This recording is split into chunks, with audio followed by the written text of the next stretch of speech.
Yesterday, I read a book जिसमें author had a very interesting thing to share. He said कि motivation is a highly exaggerated term.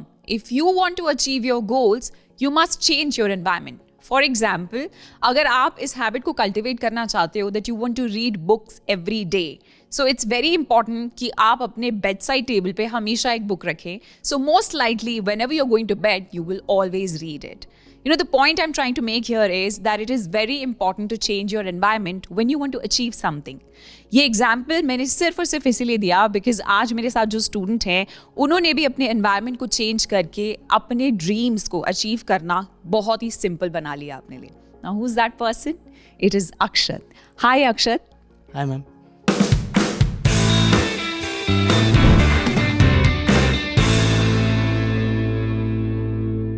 So Akshat, congratulations for doing so well. कैसा feel हो रहा है अब? I feel great. I feel very relaxed right now. All the stress has gone and now I can look forward to college. Absolutely amazing. So let's start from the very beginning. Tell me something about your family. Who all are there? My family consists of 4 members including me. My father is an engineer. My mother is a housewife and I have a smaller brother. Okay, so like you said, your father is an engineer. Now, there was no doctor in your family, like immediate family. So, how come this dream of becoming a doctor? Well, that was the base of my dream because there was no one in my family who was a doctor. So somehow, my father, my mother, they wanted me to become a doctor. They had also at some point dreamed of becoming one, but due to some circumstances, it could not happen. And so it gave me motivation and it inculcated a dream early on. Throughout school, the ultimate dream was 12th में जाके फिर NEET देके doctor बनना. Oh, so you know when you decided that you want to become a doctor, वो clarity आपको आ गई. So आपने क्या सोचा? You know, what actions are you going to take about it now? So the biggest change was that शुरुआत से बस ये पता था कि it is the way to become doctor. Exam NEET is a competitive exam. School के पढ़ाई से सिर्फ काम नहीं चलेगा जिसमें परसेंटेज आ जाते हैं या सब्जेक्टिव एग्ज़ाम होता है.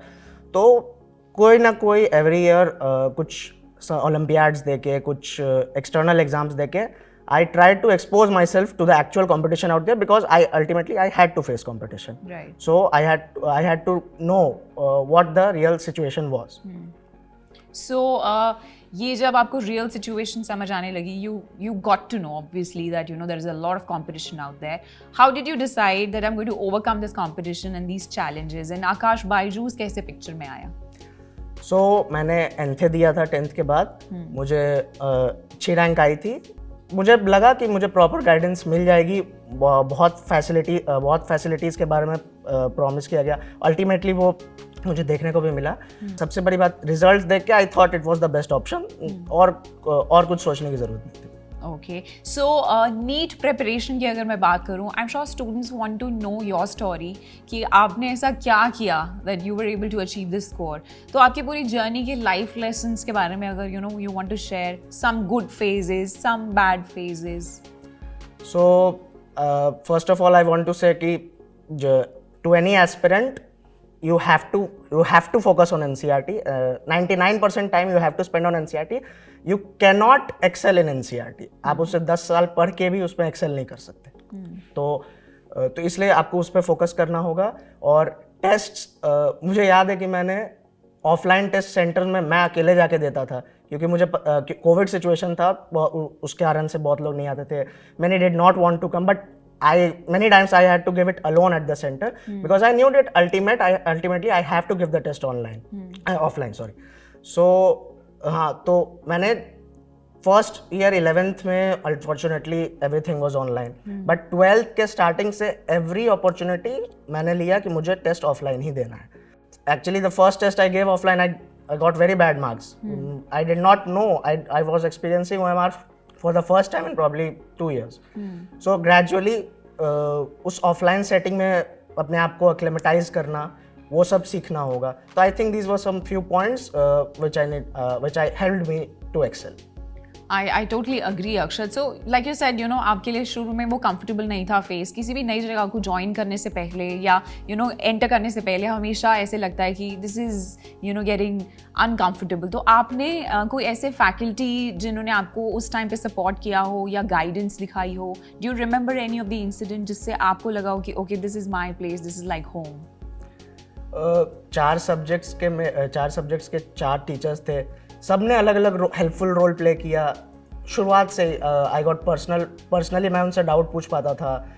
वो एक बार मैंने उनसे डाउट पूछा, मुझे 10 मिनट के अंदर फ़ोन आ गया. मेरी मदर शॉक हो गई कि इतनी जल्दी रिस्पॉन्स मिल रहा है. सो कोई आइसोलेटेड इंसिडेंट नहीं है. थ्रू आउट ऑन कॉन्टैक्ट जब मैं बात करना चाहूँ, चाहे वो एकेडमिक्स हो चाहे नॉन एकेडमिक्स हो, हर जगह से चारों टीचर्स ने मुझे सपोर्ट किया.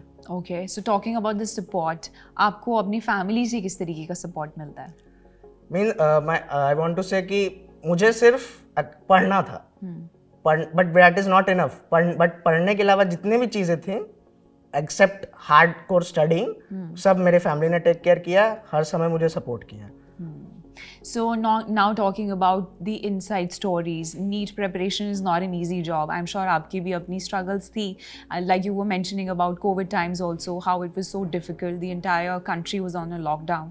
तो आपको क्या लगा उस time पे? क्या changes आए आपकी preparation में? क्या hamper हुआ आपका score? No, I think you can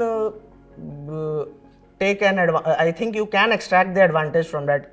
मुझे कहीं ट्रैवल करने की ज़रूरत नहीं थी, तो अल्टीमेटली मैं उस टाइम को डिस्ट्रैक्शंस में यूज़ कर पाता था जिससे मेरा माइंड रिलैक्स हो सके. और मैं वो अफोर्ड कर सकता था क्योंकि मुझे घर से बाहर निकलना नहीं है. तो इसलिए, बट हाँ, ऑन द डाउन साइड थोड़ा आइसोलेटेड फील करता था because there is nobody my age to talk to. But I think parents से बात करके ये सारी प्रॉब्लम सॉल्व हो जाती थी. ओके, सो पेरेंट्स मुझे भी लगता है कि कहीं ना कहीं प्रॉब्लम्स को सॉल्व कर ही देते हैं at the end of the day. So अगर अब मैं बात करूँ सबसे इम्पॉर्टेंट क्वेश्चन की और रेलिवेंट क्वेश्चन की, वो ये होगा कि अभी now that you achieved you are successful right now, जो आप फिगर आउट करना चाहते थे वो कर लिया, लेकिन अभी भी स्टूडेंट्स हैं जिनकी journey is about to start and they are looking for that one motivation from obviously people who performed really well. So उनको क्या एडवाइस दोगे आप? I want to say to everyone कि 2 साल 1 साल मैक्सिमम 2 साल की बात है. उसके बाद यू विल आपको अंदर से खुशी होगी कि आपने कुछ अचीव किया है. बस थोड़े समय वर्क करने की ज़रूरत है, उसके बाद you will achieve happiness. I hope you heard that. तो ये ग्राइंडिंग बहुत नेसेसरी है and it's a major thing जो आपको आपके गोल्स तक लेके जाएगी. नाउ टॉकिंग अबाउट गोल्स, वो तो आपने बहुत अच्छे से सेट आउट कर रखा है. तो anything that you thought of specialization के बारे में कुछ सोचा है अभी तक? No, I tend to focus on one thing at a time. वो पार्ट अभी भी बहुत दूर है, तो उसके बारे में मैंने नहीं सोचा.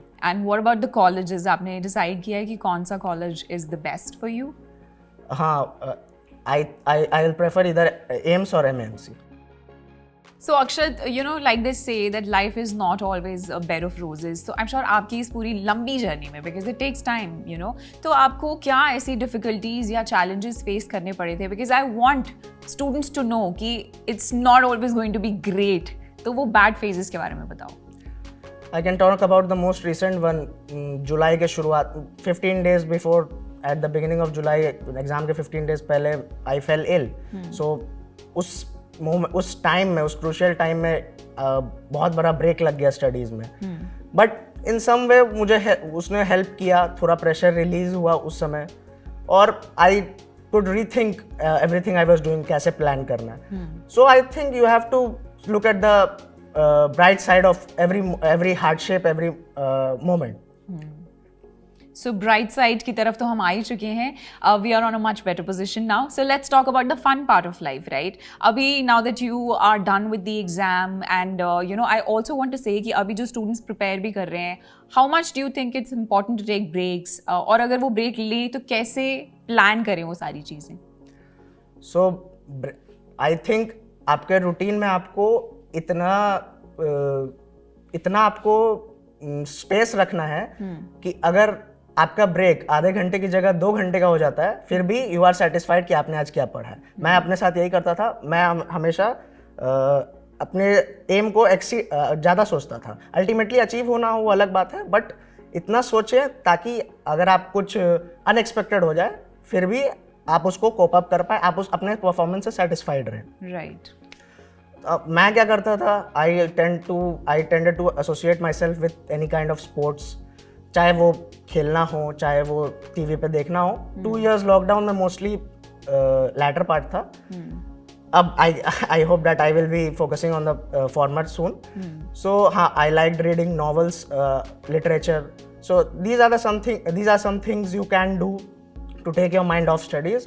And also I would like to advise that आपको अपने हॉबीज़ किसी तरीके के सोशल मीडिया, स्ट्रीमिंग, इन सब से दूर रखना चाहिए, because ultimately you become addicted to it. कुछ समय के लिए, शॉर्ट पीरियड के लिए मैं भी हो गया था स्ट्रीमिंग से, बट आपको इससे अपने आप को दूर रखना चाहिए।